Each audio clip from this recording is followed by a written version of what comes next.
Assalamualaikum warahmatullahi wabarakatuh dan salam sejahtera kepada semua penonton channel Studio and Exploration dalam rancangan Eksplorasi Misteri Mistik. Saya Nazri Saleh, hos anda. Hari ini saya bawakan anda kepada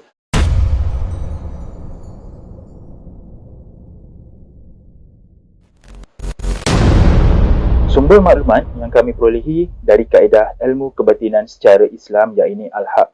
Jika anda tidak suka dari sumber tersebut, sila berhenti menonton video dari channel ini. Sebelum saya teruskan video ini, bantu saya dengan tidak skip iklan ketika menonton video di channel ini.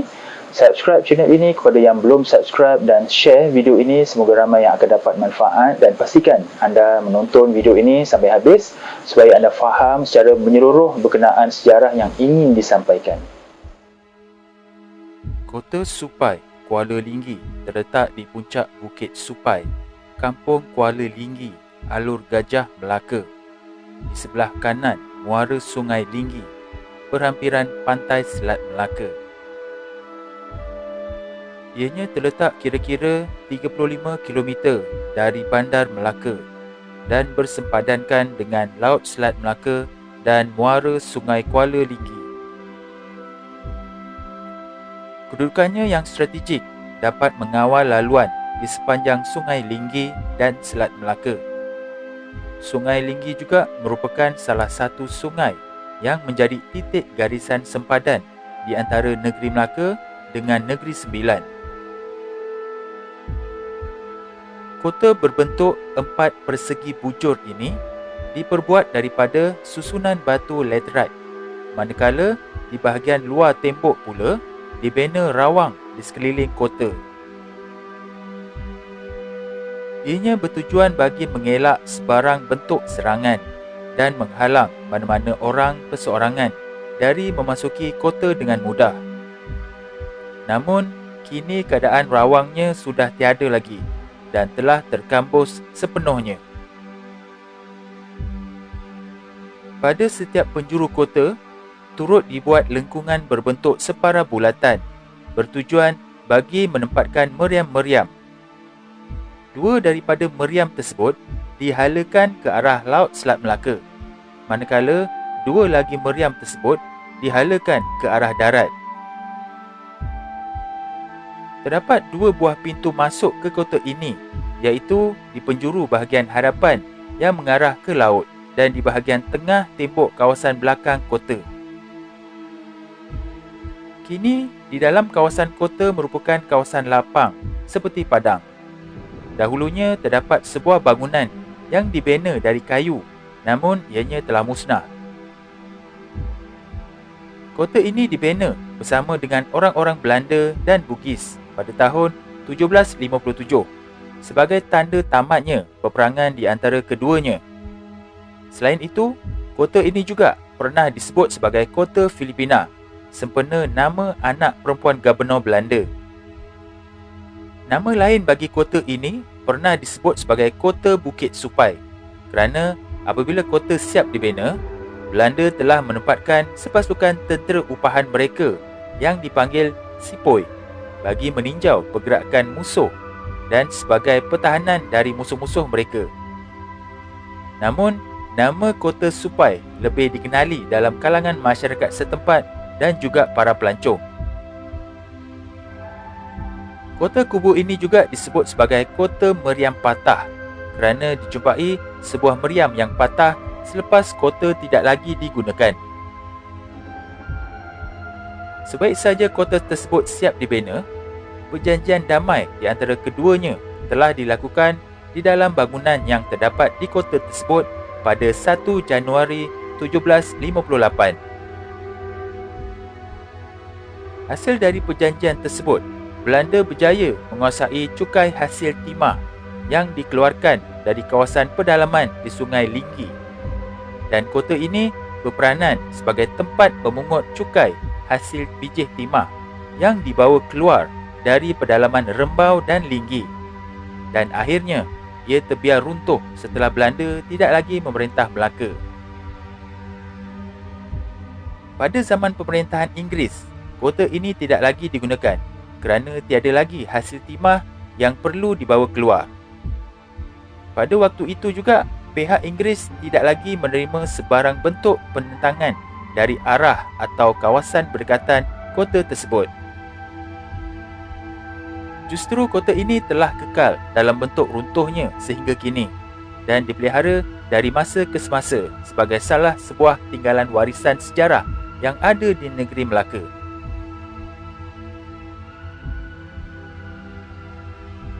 Oleh yang demikian, sumber batin adalah salah satu cabang ilmu yang perlu diteliti dan dikaji dengan lebih mendalam pada dapatannya, bukan ditolak mentah-mentah. InsyaAllah, dalam video ini, saya dan Puan Ita akan kongsikan maklumat berdasarkan dari sumber batin. Apa yang akan saya sampaikan ini terpulang kepada anda sama ada ingin percaya ataupun tidak. Nasihat saya, jangan terus menolak dan jangan pula terus menerima bulat-bulat selagi anda belum dapat fakta sebenar atau meyakini melalui hati nurani anda.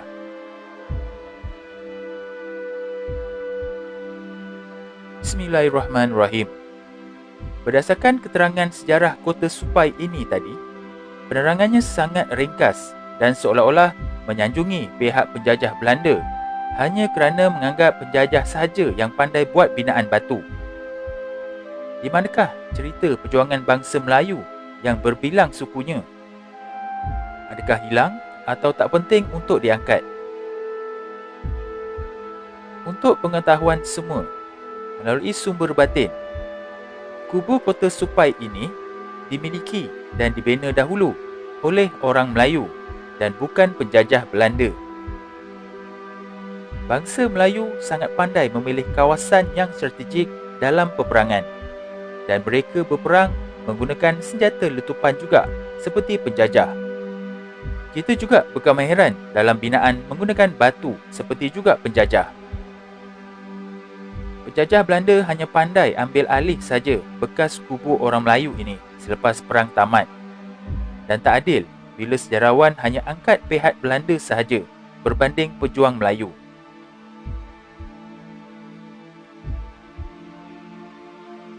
Menurut beberapa penulisan termasuk Hikayat Johor, pada tahun 1701, Daeng Merewah dan pengikutnya telah bersepakat untuk menetap di Linggi. Mereka telah menetap di Linggi tanpa terlebih dahulu meminta perkenan Sultan Johor di Riau. Dan menjelang bulan Oktober 1701, terdapat 600 orang Bugis, tidak termasuk kaum wanita dan kanak-kanak. Kehadiran orang Bugis yang ramai di Linggi telah membimbangkan pihak Belanda yang berada di Melaka kerana berdekatan dengan wilayahnya. Pihak Belanda telah menyuarakan kebimbangan mereka ini kepada Sultan Johor di Riau semasa misinya pergi ke Johor pada 6 Oktober 1701. Kerajaan Johor yang ketika itu merupakan penaung Rembau. Sekitar tahun 1711, sekumpulan lagi orang Bugis di bawah pimpinan Daeng Menompok pula telah sampai ke Linggi. Kehadirannya menyebabkan wujud dua kuasa di Linggi, iaitu Daeng Menompok dan Daeng Merewah. Kira-kira antara tahun 1711 dan tahun 1715, terdapat persaingan kuasa antara Daeng Merewah dengan Daeng Menompok, dan Daeng Merewah telah memenangi kepimpinan kumpulan Bugis di Linggi.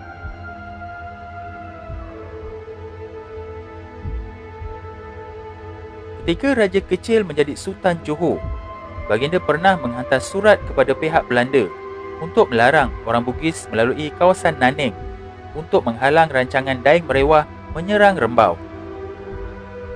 Nada suara atau utusan Raja Kecil ini serupa seperti suara-suara Johor sebelumnya. Raja Kecil juga telah melakukan serangan ke atas penempatan Bugis di kawasan Sungai Baru dan Linggi pada 14 Mac 1721. Namun serangan itu bukan tindak balas atau keinginan pihak Bugis menyerang Rembau, tetapi untuk merampas beberapa kawasan lombong biji timah dan jalan lalu lintas perdagangan dari pedalaman daripada pihak Bugis. Setelah Raja Kecil kalah peperangan tersebut, ini telah memberikan keyakinan kepada Daeng Merewah dan orang Bugis. Tanpa rasa takut, pada akhir bulan Mac 1721, mereka telah mengisytiharkan bahawa wilayahnya dianggap berada di bawah pengaruh Daeng Merewah, merentang dari Melaka ke Bernam. Kehebatan tentera Bugis ini telah membimbangkan Rembau. Hal ini menyebabkan Sungai Ujong telah meminta dan menerima perlindungan dari pihak Belanda. Nanning berada di bawah naungan pihak Belanda dan orang Bugis masih tidak berani menguji kekuatan tentera Belanda. Keadaan yang mencemaskan ini membuatkan Rembau mencari tempat perlindungan. Rembau masih mempunyai satu pilihan, iaitu jika tidak boleh lagi beraja ke Johor dan tidak mungkin bertali ke Siak, maka Rembau masih lagi boleh bertuan ke Minangkabau. Oleh itu, dengan berpandukan perbilangan adat ini, Datuk Kurap dan Tiang Balai yang 4 beserta Datuk Lembaga yang lain telah sepakat untuk menghadap Raja Alam, iaitu Yang di-Pertuan Pagar Ruyung untuk mengadu hal ini. Permintaan Rembau ini telah diperkenankan Yang di-Pertuan Pagar Ruyung yang menghantar seorang puteranya untuk melindungi Minangkabau di Tanah Melayu. Kehadiran putera Minangkabau di Rembau sekitar tahun 1721 ini telah menjadi saingan terhadap kekuasaan Raja Kecil yang dikatakan pusat perhimpunan pasukan tentera yang terdiri daripada orang Minangkabau. Oleh itu, Yang di-Pertuan Raja Alam Pagar Ruyung sememangnya bertujuan untuk memberikan saingan kepada Raja Kecil apabila memenuhi kehendak Rembau.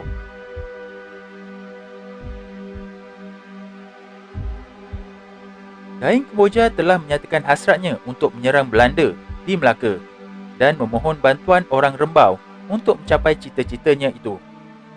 Hal ini disebabkan kekuatan tentera Bugis sangat kuat berbanding dengan tentera Rembau. Bugis telah berada di Rembau sehingga bulan Oktober 1756, iaitu lebih kurang 3 bulan. Dalam tempoh itu, Daeng Kemboja telah memilih dan menyediakan orang untuk bersamanya menyerang Melaka.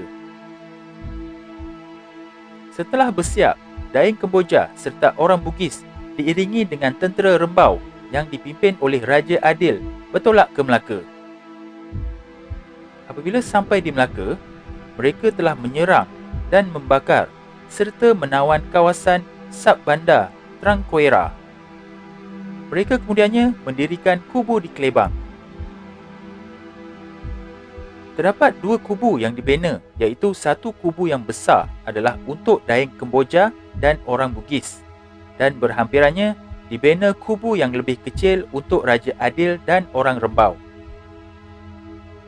Dengan menggunakan kubu-kubu tersebut sebagai pusat operasi, mereka telah berjaya menawan Peringgit, Bukit Cina, Semabuk dan Teluk Ketapang. Ketika peperangan ini meletus, Tengku Raja Said dengan orang Selangor telah datang memberikan bantuan kepada pihak Bugis Rembau. Mereka juga mendirikan sebuah kubu berhampiran dengan kubu-kubu yang sedia ada. Peperangan ini berlarutan lebih kurang 9 bulan dan semasa peperangan ini berlaku mengikut Hikayat Negeri Johor, Daeng Kemboja dikatakan terpaksa balik ke Rembau kerana anaknya, Raja Linggi, telah meninggal dunia. Peperangan ini berakhir dengan kekalahan pada pihak Daeng Kemboja. Mereka telah berundur ke Linggi dan untuk beberapa waktu, Linggi dikepung oleh Belanda. Daeng Kemboja tidak mempunyai pilihan melainkan berundur ke Rembau Hilir.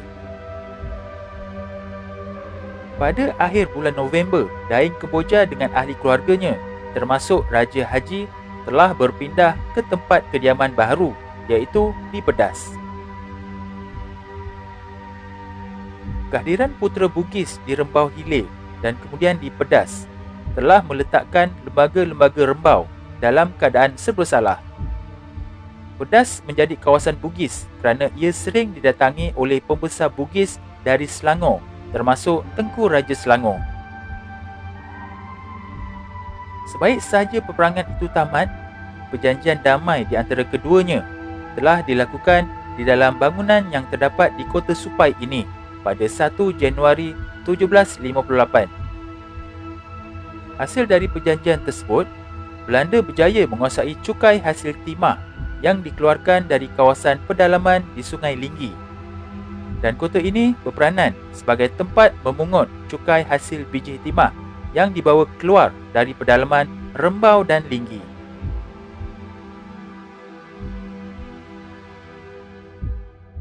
Begitulah sejarah di Kota Supai ini secara jelasnya, supaya generasi kini dan akan datang faham sejarah sebenar dan peranannya Kota Supai ini ketika peperangan satu ketika dulu.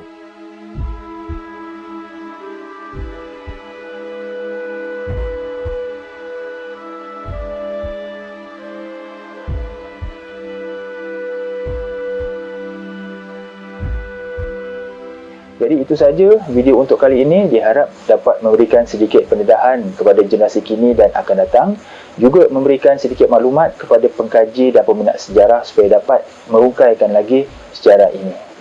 Jangan lupa sertai ahli member channel Eksplorasi Misteri Mistik ini dengan klik pada butang join di bawah video ini atau klik link pada ruangan description.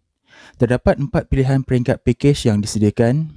Untuk penerangan lanjut, sila klik join sekarang dan anda akan dibawa kepada video penerangan berkenaan package-package tersebut. Jadi sampai di sini saja video untuk kali ini dan jumpa kita di episod akan datang yang lebih menarik insya-Allah. Assalamualaikum.